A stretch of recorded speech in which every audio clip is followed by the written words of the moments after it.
Huh? A debt with $1 million? There's no way I can pay that. I'm divorcing you right now. And saying that, my husband Ryan brought out the divorce papers to me. Fine, I understand. Let's divorce. What a disaster for you too, huh? I can't imagine being in a huge debt because of your own parents that I would never be able to pay even if I spent the rest of my life paying it off. Then I told my husband, who was grinning at me while he misunderstood everything, the actual truth. What? Wait a minute. What do you mean? My name is Layla. I'm 40 years old, and I work in a company. My husband, Ryan, and I have been married for exactly 10 years now. We had no kids, and we tried hard to have kids through fertility treatments, and so on. But to no avail, so we finally decided to give up on having kids, and just live as a married couple. But despite that, I think we got to live happily in our own way. My husband can be a bit stubborn, and we do argue regularly, but it's not like I hate him. And we do have nice conversations every day. He doesn't complain about every single thing I do, and he does a good job of earning enough money for us family. So we haven't had any major issues so far. My husband and I were originally classmates in high school. We were in the same class in freshman and sophomore year. And since we were both on the school's basketball team, we often practiced next to each other for the extracurricular activities. We weren't going out in high school, but he was one of my closest classmates I had in my grade. It was a certain wedding that brought us together, and we ended up getting married. At that time, people from the basketball team, regardless of whether they were women or guys, got together for a reunion. And there was when I met my husband again. We were seated next to each other at the after party, and the two of us started going out for drinks after work, and after a few more dates, we began to go out. We continued dating for the next 3 years, and then we decided to get married. I am happy that we were able to get married at 30. I had planned and wanted to concentrate on my work and get promotion in my 20s after graduating from college, and I thought I would get married in my 30s. Ryan was a very kind and nice man, and I am very glad that he was the one I married. At the wedding, I was celebrated by many friends and colleagues, including former members of the basketball team, and I experienced the happiest time of my life. Then we started living together and began our newlywed life. Even though I had known Ryan since high school, being newlyweds was a special and fresh feeling. I think the newlywed magic is amazing because it had been more than 10 years since we had known each other, and we still felt like we were deeply in love even after 3 years of dating. My husband did a decent job of sharing the house chores, considering the fact that we were both working. Many of them were simple, but I am grateful for the situation where I come home from work and dinner is ready, because I appreciate that very much. During dinners, we would talk about each other's work, and we would hear each other out if there were any issues at work. Well, I was really busy today. My boss is giving me a lot of work to do. I see. Well, good job today, too. Let's give one more fried chicken to you then for working so hard today. Yay! We were happily living our newlywed life, while flirting with each other a bit like this. From then on, we lived happily as a couple, but as I mentioned earlier, we had difficulty having children. We tried infertility treatments and other fertility treatments, and all sorts of other things, but it was still no use. After years of not being able to have children, we began to give up and finally decided to spend time alone as a couple. However, after that, I felt that my husband had become cold towards me compared to before. If you say it was just my imagination, that's all there is to it. But I felt that he was less kind to me than how he usually was. He used to listen to me and consider my opinion. But now, he tries to force his opinion on me. Perhaps all these years he had thought about me and held back. But maybe now he started to show his true self. Still, I didn't want to leave my husband because I loved him, but I did feel a little sad that he had begun to not treat me as well as he did before. It had been roughly 3 years since I started feeling that way. Well, we are going to be spending quite a long time together as a couple from now on, and it would be better if they stayed that way as long as possible. I thought so, but my husband's attitude towards me became worse year by year. We used to share the house chores because we were both working, but he stopped doing them altogether. Of course, I do not want my husband to be the main person to do the house chores, but it was really difficult for me when the dinner wasn't prepared when I was busy working late. And my husband was coming home late more and more often. I was really disappointed when he came home in the middle of the night and said, "I'm sorry, I've already eaten." But I had tolerated it because he worked hard to earn money and never complained when I spent time and money on my hobbies on my days off. Recently, however, something happened that made me strongly believe that my husband no longer loves me. He had forgotten about our 10th wedding anniversary. I had told him that on our 10th anniversary we would go to a fancy restaurant that I had wanted to go to for a long time. I had made reservations, but my husband had forgotten all about it. On the morning of the day, I asked him, "Can we meet at the restaurant at 7 p.m. today?" And to this, my husband said, "For what?" I was really shocked and ended up getting emotional. "I told you that we were going to celebrate our 10th wedding anniversary. That's why we made reservations at the restaurant, you know." When I said this, my husband was surprised, then turned grumpy and replied back to me saying, "Don't get mad at me. You're so annoying from the morning." "What do you mean you're so annoying? Don't you care about our marriage these days?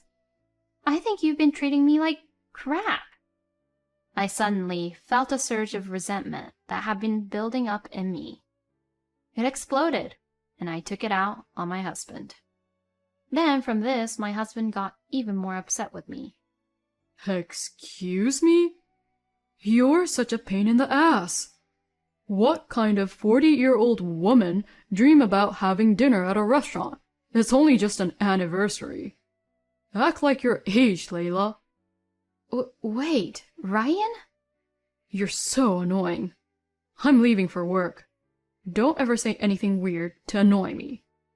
Oh, and I'm meeting someone from work for drinks today after work. So, cancel the reservation." No way. Saying that, my husband went to work.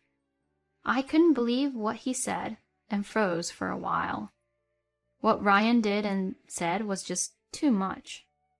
I wondered if I could continue being married to Ryan like this. I even thought so to myself. I decided to go to the restaurant with my father because it would be too much trouble for the restaurant as well since the reservation was today. My father's birthday was coming up, so it was a nice alternative to celebrating at the restaurant, but I was really shocked by my husband's attitude. My father was indeed surprised when he heard what I had to say. "Ryan said something like that, huh? I can't believe why he'd say that, because I used to celebrate every wedding anniversary with your mom in a big way." My mother passed away a few years ago, but my father really cherished her. I had seen such a close relationship between my parents, and I wanted to keep that kind of relationship with my husband. But it was sad to see how cold it turned out for us. "Well, if anything happens, you can count on me, all right?" "Yeah, I'll do that. Thank you, Dad." I was devastated, but my father listening to me calmed me down a bit. My husband did not come home that night. He came home in the early hours of the morning and went straight to bed and fell asleep. After that, we hardly talked at all. My husband worked late every day and came home really late every day now. At this rate, it might be difficult to stay married. While I was thinking about this, something unbelievable happened to me. My father had a heart attack and passed away. My mind went complete blank. I was devastated by the loss of my mother and my father, who was my only living family. But when I told my husband that my father had passed away, he replied with, "Oh, I see." I knew he didn't love me anymore. But still, your own wife's father had died, and so he should have shown me some kindness by hugging me and at least to try and comfort me. But in a way, my husband helped me regain my composure and proceeded with the funeral arrangements and preparations without being too emotional. And we were able to hold my father's funeral without any issues. My husband attended the funeral, but he looked like he didn't want to be there the whole time, which really pissed me off. I lost all affection I had for my husband. A few days later, a lawyer came to our house to talk about the inheritance, and that's when I clashed with my husband again. Regarding your father's inheritance, Layla, first of all, there is $1 million of debt. The moment the lawyer said that, my husband raised his voice. Huh? A debt with $1 million? There's no way I can pay that. Honey, wait. Let's hear what the lawyer has to say until the end. You're joking, right? I can't stay with a person who's in that much debt any longer. I'm divorcing you right now. And saying that, my husband Ryan brought out the divorce papers to me. What? Are you serious? Of course I'm serious. Our marriage is already in ruins, for the most part anyways. That's because you're not letting us have a chance to communicate with each other. Shut up. Anyway, I can't stay married to a woman with a debt like that. Sign these divorce papers. Fine.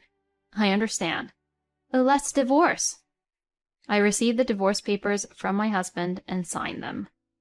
I was so angry that I didn't know when he had prepared it and had already filled it out. But I was glad because this would still allow me to completely cut off any ties with my husband. Besides, I still had a few things I was glad to be rid of my husband for. In my mind, I grinned and said to my husband, "Well then, I'll make sure to submit this. Mr. Seymour, I will inherit them properly, so may I have the paperwork?" Yes, ma'am. And like this, I have completed the formalities for the inheritance of my father's estate. Thank you very much. Your father's estate has been inherited by you, ma'am. At any rate, I asked the lawyer, Mr. Seymour, to leave, so that I can conduct necessary procedures to file the divorce papers. When I returned home, my husband was waiting for me with a victorious look on his face. What a disaster for you too, huh? I can't imagine being in a huge debt because of your own parents that I would never be able to pay, even if I spent the rest of my life paying it off. Then I told my husband, who was grinning at me while he misunderstood everything, the actual truth. The lawyer on the phone told me that it wasn't just the debt I inherited. Huh? My father's debt is the newly built house that he had built. House? What? Wait a minute. What do you mean? My father was building a house for me. He had taken out a loan on it, but he died of heart attack right after he bought it. And since most of the loan was left, I was told that he had owed $1 million. But when I heard that first, I thought that was really odd. He told me that there was no way he was in debt, since he was an executive while he was working for a company. And he also made money by investing in stocks. Stocks? He left me enough money as an inheritance, and I wouldn't have to pay for the $1 million debt. So, in other words, I don't have any debt, and now I have a lot of money. No way! I didn't hear that. You've got to be kidding me. Well, that's your fault for not listening to the lawyer until the very end. Then give me half of it for property division. What are you talking about? My share of the inheritance doesn't count as part of the property division. Excuse me? We're already divorced, and no matter how much money I get, it has nothing to do with you. When I said that, my husband suddenly changed his attitude really quickly. Layla, let's pretend the divorce never really happened. I finally understand who's really important to me. We love each other. Let's get married again. I was so disgusted by his actions and attitude that there was literally no love for him anymore. Stop it, you're disgusting. You're just after the money and you don't love me at all, right? I would never marry a person like that ever again. Don't you dare underestimate me. Once I pack my bags, I'll leave. You should just go on with your life as usual. If you start following me around, I will call the police on you. You and I are complete strangers now. My husband turned pale when I said this. Then, ignoring my husband, I packed my belongings and left the house. After that, I moved into the house my father had built for me. It was a very luxurious and beautiful house, as one would expect from a house that cost $1 million to build. I would be able to live comfortably here for a really long time. And, well, as for my ex-husband, I requested an investigation by a professional investigating agency just to be sure. And it turned out that he had been having a relationship with a woman while he was married to me. So I immediately sent a content-certified letter to my ex-husband and his lover's workplace in order to have them pay me alimony for their affair. As a result, my ex-husband had to work even more to pay off for the alimony, while his colleagues gave him a cold shoulder. I inherited everything from my father and had my alimony paid.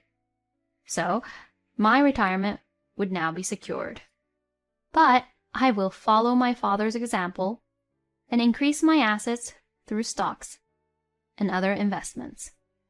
And from now on, while devoting myself to my work, I will try as much as I can to take on other hobbies and challenges that I want to try. The reason Ryan was becoming cold to Layla was because he was having an affair, huh? But, as it turned out, he lost a tremendous amount of money by having the affair. What a really great feeling to get back at him, huh? I'm glad Layla got a divorce from a scumbag like him. From now on, Layla can live in peace and not worry about money. I hope Layla will try whatever she wants to do and challenge until she's satisfied. Thank you for watching until the end. Please subscribe to our channel. See you in the next video.